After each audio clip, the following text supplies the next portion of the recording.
thot profeti alayhi salatu wassalam, "Men ahabba an yubsata fi rizqihi wa yunsa fi umrihi falyasil rahmahu."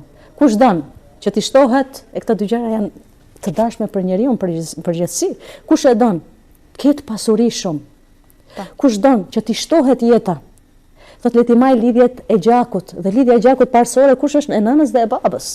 Domethënë, kur ti sillesh mirë me prindin, Allahu azza wa jall të jep bereqet, të jep risk, dhe e dyta ta shton jetën.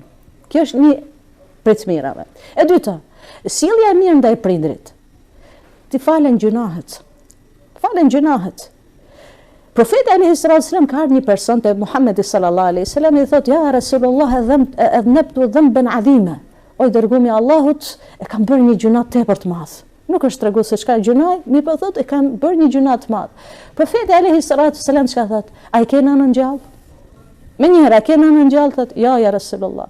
Thotë, tezën e ke gjallë?